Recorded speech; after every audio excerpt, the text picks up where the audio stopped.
About the truck driving school and a little bit about me and how I got to be where I'm at today. So, 43 years I've been doing trucking. Next year will be 44 years.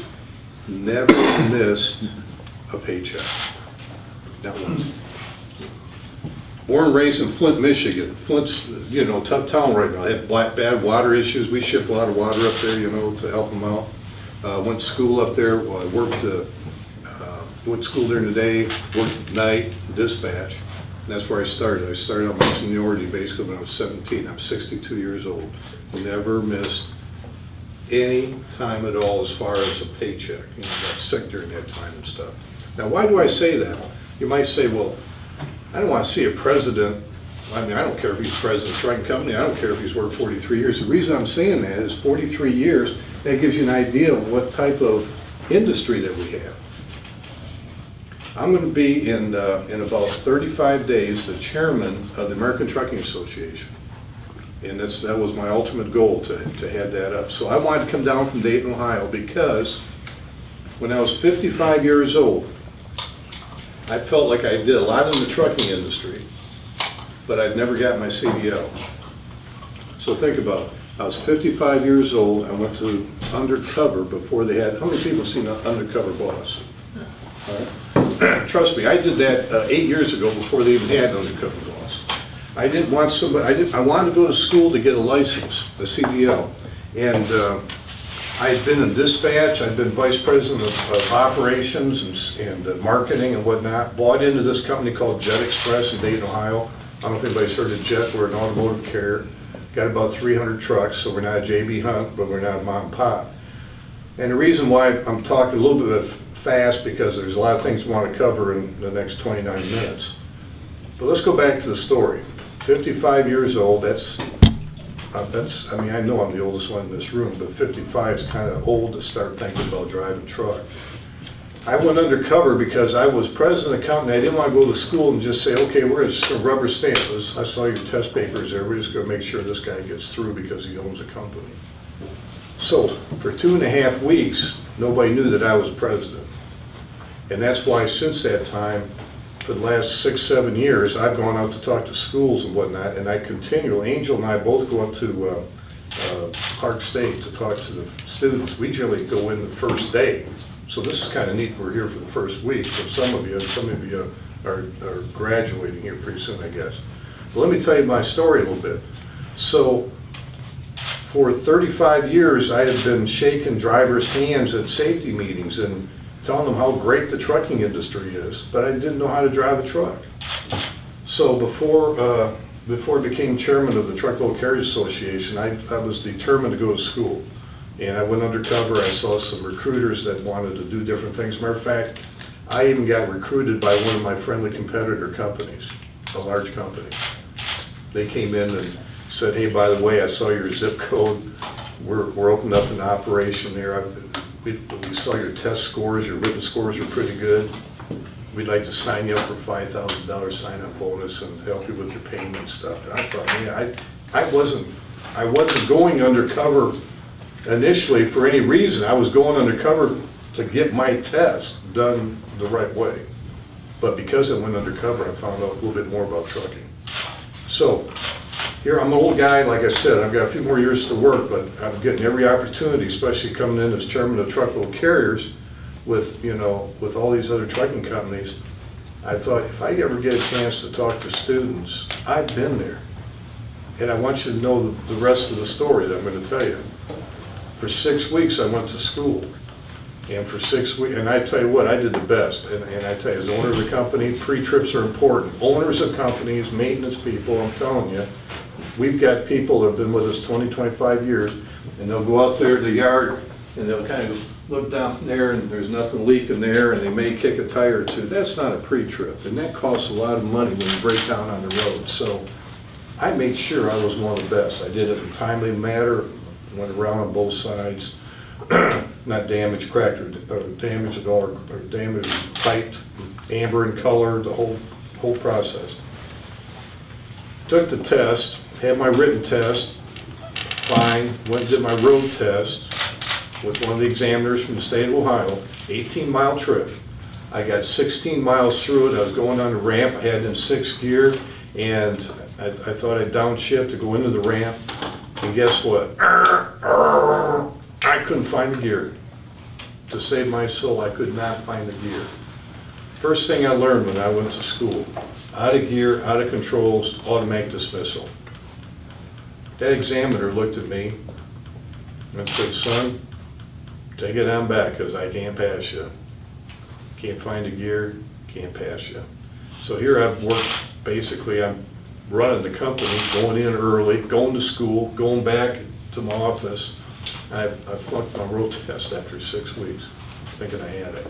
Now, the instructor told me, or the examiner on the way back, he said, Kevin Burch, he says, I was going to have to fail you anyways because you took your hand off the steering wheel showing me things 16 times. He was sitting there marking the little hash marks.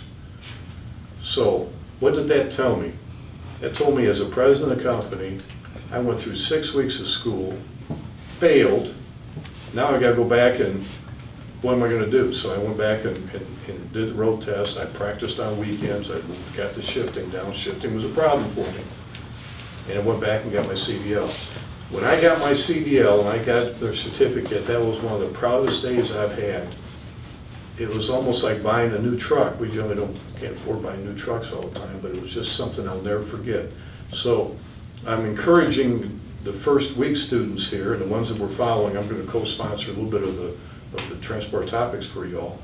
But the ones that have already done the paperwork and get a little bit more advanced and get ready to go on the road, I applaud you. Because when people say, well, if you can't find a job, you can always drive a truck. That's not true.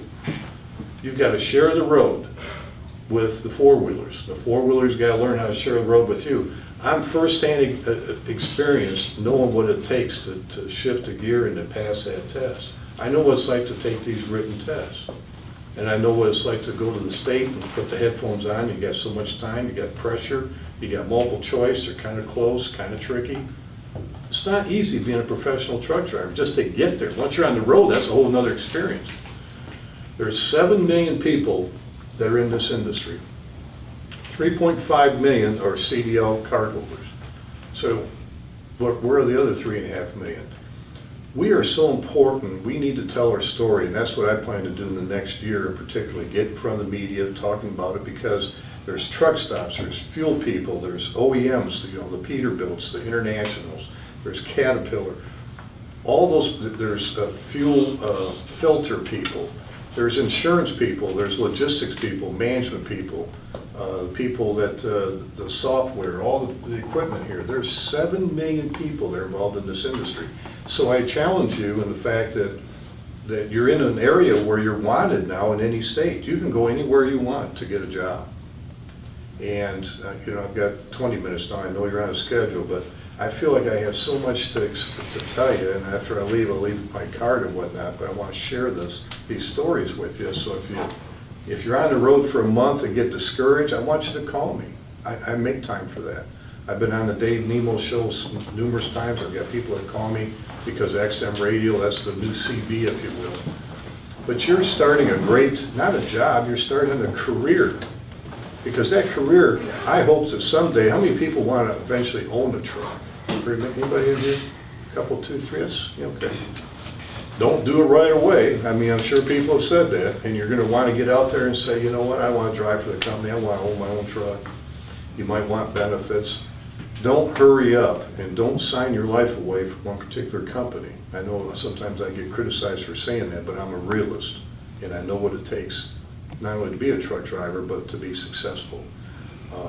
I saw one of the guys that came to me about 20-some years ago, started out with 1 truck. He's up to 15 trucks. That's a true entrepreneur. He does his payroll, he and his wife do that. Now he doesn't drive as much. But that's one of the American dreams. What you're doing is one of the American dreams that are still out there. You can own your own truck, decide when you want to work, decide what you want to haul, decide where you want to go, east, north, south, whatever. Or if you don't want to do that, and there's a lot of sleepless nights on that, you want to be a company driver and you want some benefits and you want some health care, you want some vacation, there's also that too. But trucking, you may not, my driving was a little rough in the beginning, and my instructor told me about 2 weeks in, he said, you might want to consider driving a bus. I said, what? So it is tough to do it. I mean, I say that kiddingly, but he said there's a lot of opportunities to drive bus to go to sporting events and this and that. He was so sincere about it because he knew that I was probably going to be tough to be on the road. Being on the road is tough because we've got about 300 drivers, and I bet you there isn't a day that goes by that one of the drivers tries to email me or call me and says, my girlfriend's upset because I've got this new run, I'm out for a couple, 3, 4 days. My wife's upset because I'm missing some of the things for the kids. It's a tough situation, so whether you're a single, you get used to the life on that road, but if you've got a significant other at home, make sure you communicate. That is so important, because your mind out there, you got to concentrate on being safe. And you don't need to be, you want to be thinking about your loved ones and stuff, but you don't want to be having all the noise up there. I tell that to every one of our drivers. If we don't force dispatch on any of the owner-operators that we have, if you don't want to go over the mountains because you don't like heights and you don't like this and that, why force a person to go in those areas? If you've got 6 kids at home and a wife that really needs your help every other day or so, you need to have somebody at home, then don't go with a carrier that says, I'll try to get you in every week or every other week, because that's going to be a tough relationship. I'm just telling you up front. The habits, the health habits and whatnot, I'm sure that the people are here for the first week are learning about some of this stuff, and all that are going towards the end already learned it, but I mean, it's not good to eat fried food every day. It's not good to be, hurrying up and eating while you're driving and doing those things. You can get yourself messed up real easy. Pack your lunch. Try to park your truck far enough away so that you walk. There's a lot of people get blood clots in their legs because they sit too much. I'm just telling you, for 43 years, I could sit here until the cows come home and tell you stories. Good, bad, and indifferent. But what I wanted to say is I wanted to drive down here from Dayton to tell you that this